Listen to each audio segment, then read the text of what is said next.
Hello everyone, welcome to next ranker. मेरा नाम है Mukesh Sharma and I welcome you to this channel.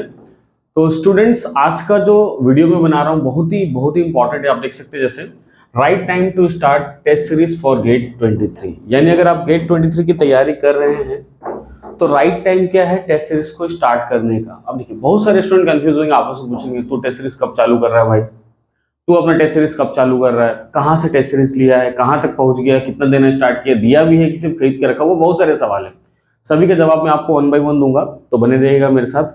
और मतलब वीडियो तो रिकॉर्डेड है, मतलब पूरा देखिएगा। छोटा वीडियो होगा, 4 5 6 मिनट का, मजा आएगा आपको। ठीक है, चलिए देखते हैं। टेस्ट सीरीज की बात करेंगे तो टेस्ट सीरीज क्या होता है। बेसिकली आप टेस्ट करते हो कि आप कितना पढ़ चुके हो, इसलिए आप टेस्ट सीरीज देते हो। पहला पॉइंट कि आप कितना पढ़ चुके हो।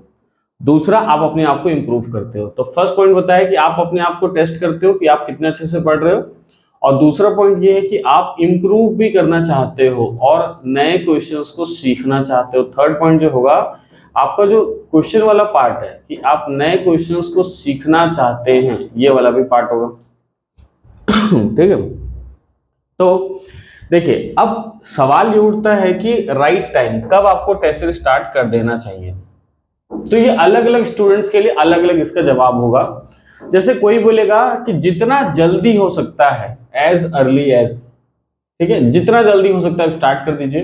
यानी फरवरी में अगर आपका पेपर है, हो सकता है जुलाई में स्टार्ट कर दीजिए, हो सकता है अगस्त में स्टार्ट कर दीजिए, हो सकता है सितंबर में स्टार्ट कर दीजिए। कुछ लोग सोचेंगे अक्टूबर, कुछ लोग सोचेंगे नवंबर, कुछ लोग दिसंबर में भी सोचते हैं। और मैक्सिमम स्टूडेंट जो टेस्ट सीरीज को खरीद के रखते हैं बट दे नहीं पाते हैं। और वो लोग क्या करते हैं, लास्ट में जनवरी में सबसे सारे टेस्ट देना चालू करते हैं।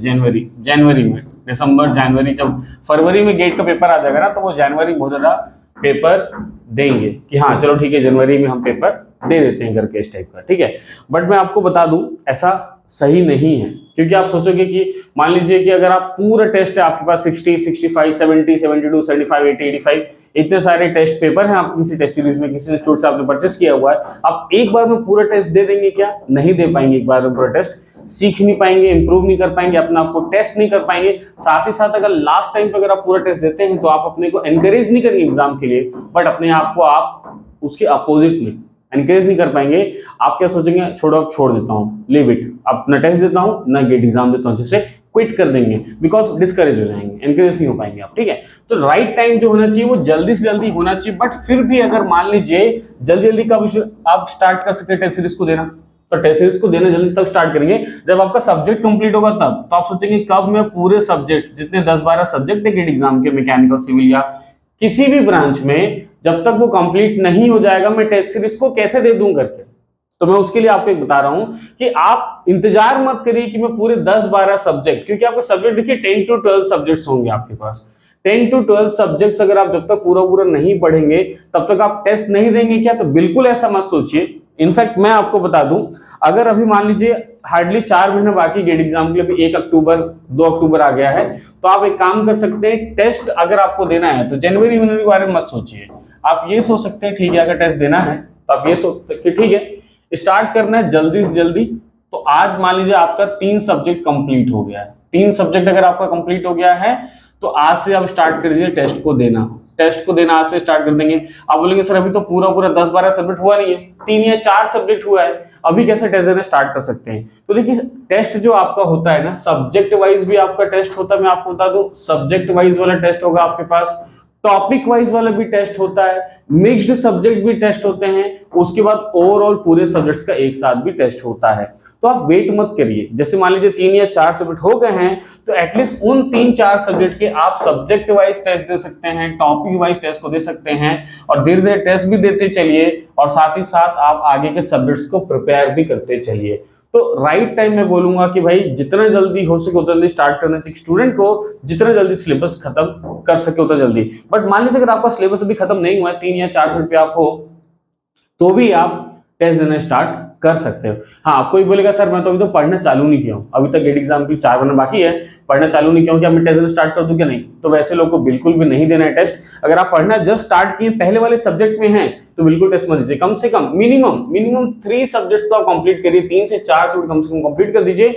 उसके बाद पैरेलल में जो सब्जेक्ट हो चुका उनका टेस्ट देते रहिए, जो सब्जेक्ट नहीं हुआ उसको साथ ही साथ आप प्रिपेयर भी करते चलिए, बहुत ही अच्छे तरीके से आप कंप्लीट कर पाएंगे। अब देखिए, कुछ स्टूडेंट ये सोचेंगे चलिए ठीक कि 3-4 सब्जेक्ट हो गया है, रिवाइज भी प्रॉपर नहीं कर पा रहे हैं, अब क्या करें? रिवाइज भी नहीं कर पा रहे हैं, आगे और सब्जेक्ट्स को प्रिपेयर भी करना है, तो क्या मुझे टेस्ट देना चाहिए? यस, आपको फिर भी देना चाहिए। तो आप एक काम कर सकते हैं, एटलीस्ट आप अपने आप को ना जज मत करिए उस टेस्ट में कि आपने टेस्ट में कितना नंबर आ रहा है। आपने टेस्ट दिया, उस टेस्ट में आप देख रहे हैं कि मेरा कितना नंबर आ रहा है। आप नंबर मत देखिए आपका कितना मार्क्स आ रहा है, नंबर मतलब मार्क्स, आप कितने मार्क्स स्कोर कर रहे हैं टेस्ट में, बिल्कुल भी मत देखिए अपने मार्क्स को, आप सिर्फ टेस्ट दीजिए। तो आपका टेस्ट का जो मोटो होगा, एम होगा टेस्ट देने का, वो ऐसा होगा, इंप्रूव योरसेल्फ। आप जो नए नए क्वेश्चन टेस्ट सीरीज में मिलेंगे, बिकॉज कोई भी स्टूडेंट अगर टेस्ट सीरीज बनाता है ना, तो अच्छे टीचर्स जो बनाएंगे ना, तो वो अच्छे लेवल क्वेश्चन इंक्लूड करेंगे, जिसमें बहुत कुछ सीखने को मिलेगा नया, जो हो सकता है एज इट इज उसी टाइप का क्वेश्चन आने वाले गेट एग्जाम में आपके पास आ जाएगा। तो इंप्रूव करने का मौका आपको काफी अच्छा मिलने वाला है। आप बहुत सारे नए क्वेश्चन सीखेंगे, अपने आप को इंप्रूव करेंगे, तो आपको काफी मजा आएगा। तो आप एटलीस्ट टेस्ट दीजिए, मार्क्स मत देखिए 0 नंबर आ रहा है, 1 नंबर आ रहा है, 2 नंबर आ रहा है, 3 नंबर आ रहा है, इसको देखने की जरूरत बिल्कुल भी नहीं है।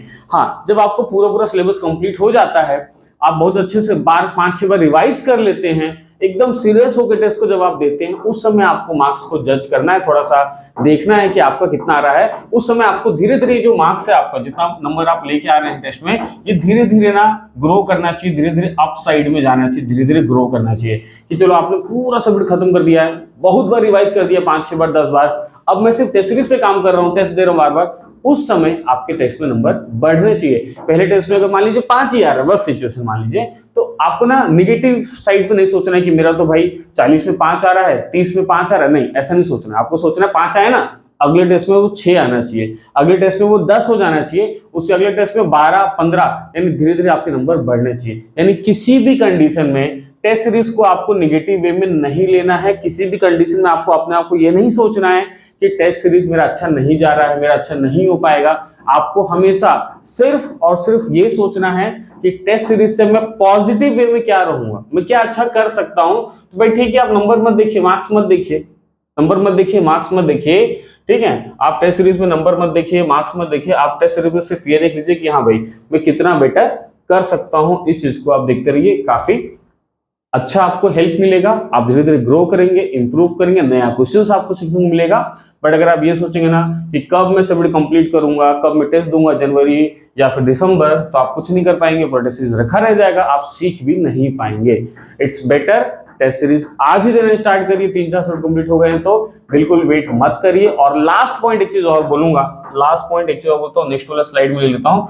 लास्ट एक पॉइंट में आपको और बोलना चाहूंगा कि मान लीजिए आप टेस्ट बिल्कुल कॉन्फिडेंस नहीं है आपके पास, बिल्कुल भी कॉन्फिडेंस में नहीं हो, आप कॉन्फिडेंट नहीं हो कि मैं रिवाइज अच्छे से किया हूं। अब क्या करूं, 4-5 सब्जेक्ट तो हो गए हैं, बाकी और सब्जेक्ट पढ़ना, बट रिवाइज नहीं किए, कॉन्फिडेंट नहीं है, फिर भी आप टेस्ट सीरीज दीजिए। उसमें आप टेस्ट देते समय एक चीज आप कर सकते हैं, कि आप बीच बीच में ना अपने ना नोट्स को ओपन करके हेल्प ले सकते हैं। नोट्स को ओपन रखिए, बीच बीच में हेल्प लीजिए। उससे क्या होगा, एटलीस्ट इतना तो पता चलेगा ना कि हाँ मेरा क्या पढ़ा हुआ है, क्या पढ़ा हुआ नहीं है। मान लीजिए टेस्ट में 20 क्वेश्चन आते हैं, अब आप अपने नोट्स को ना, जो आपकी नोट्स मतलब कॉपी, जिसको आप कॉपी बोलते हैं, आप कॉपी में जो लिखते हैं, अपना सब्जेक्ट बनाते हैं, कॉपी ओपन करके 20 क्वेश्चन का टेस्ट दीजिए। एटलीस्ट आपको ये तो पता चलेगा कि आपने कितने राइट डायरेक्शन में पढ़ाई किया। आपने, हो सकता है वो 20 का 20 क्वेश्चन पूरा आपका 20 क्वेश्चन आपका बन जाता है आपसे, लेकिन वो कॉपी को ओपन करने के बाद तो कम से कम इतना तो आपको संतुष्टि मिलेगा ना कि हाँ भाई मैंने 20 क्वेश्चन बना दिया है। बट प्रॉब्लम यह है कि वो कॉपी ओपन करके बनाया था, एक बार कॉपी को अच्छे से रिवाइज कर देता ना, तो बिना देखे भी 20 क्वेश्चन को बना सकता था। यानी आउट ऑफ सिलेबस कुछ भी नहीं आ रहा है। यानी मेरे टीचर ने मुझे जितना पढ़ाया हुआ है, या मैंने कहीं से अगर मैंने सेल्फ स्टडी किया हुआ है, तो मैं श्योर हूं ये सब्जेक्ट मेरे एकदम डन है भाई, ओके है। बिकॉज जब भी मैं टेस्ट देता हूं ना, तो मेरे नोट्स कॉपी में से पूरा आ जाता है, तो आप श्योर हो जाओगे, आपको मजा आएगा भाई। मैं बस कॉपी खोल के दिया तो मैं पूरा क्वेश्चन बना सकता हूं, तो अगर मैं उसी कॉपी को 5-6 बार रिवाइज कर लूँ 10 बार, तो मैं बिना कॉपी खोले बिना देखे भी तो पूरा 20 क्वेश्चन को बना ही सकता हूँ स्टेप पर। ठीक है, तो इस चीज को ध्यान दीजिएगा। आप टेस्ट को देना चालू करिए, चाहे वो आप कॉपी को ओपन करके टेस्ट दीजिए या फिर रिवाइज करके कॉपी क्लोज करके टेस्ट दीजिए। किसी भी कंडीशन में आप जब भी टेस्ट देंगे तो आप अपने आप को पॉजिटिव डायरेक्शन में ले जाने के लिए टेस्ट देंगे, अपने आप को नेगेटिव डायरेक्शन में ले जाने के लिए नहीं देंगे टेस्ट, इतना याद रखिएगा। ठीक है, तो ये हुआ कि भाई राइट टाइम कब होना चाहिए, तो सही जवाब है जल्दी से जल्दी, और उसके अलावा कुछ भी नहीं। कोई बोलता भाई तू तो बहुत लेट हो गया, मैं तो जुलाई में चालू कर दिया था, तेरा तो अक्टूबर आ गया है, नवंबर आ गया, तुम तो टेस्ट सीरीज नहीं देना चालू किया, तेरा कुछ नहीं हो पाएगा। ऐसी कोई बड़ी बात नहीं है, पहला। दूसरा मैं आपको बता दूं, कई बार ऐसा होता है कि कुछ स्टूडेंट रहते हैं टेस्ट सीरीज में आउट ऑफ 100 ना उनका मार्क्स ना 50 या 60 के आसपास फ्लक्चुएट करता रहता है साल भर, जब वो टेस्ट देते रहते तो आउट ऑफ 100 वाला अगर देते हैं तो 50 से 60 में फ्लक्चुएट करता है। इसका ये मतलब नहीं है कि वो स्टूडेंट एक्चुअल गेट एग्जाम में भी 50 या 60 नंबर लाएगा आउट ऑफ 100। कई बार आप देखेंगे वही स्टूडेंट टॉपर बन जाता है, उसका कई बार 80 नंबर आ जाता है, 90 नंबर आ जाता है आउट ऑफ 100, 80-90 आउट ऑफ 100 आ जाता है उसी स्टूडेंट का।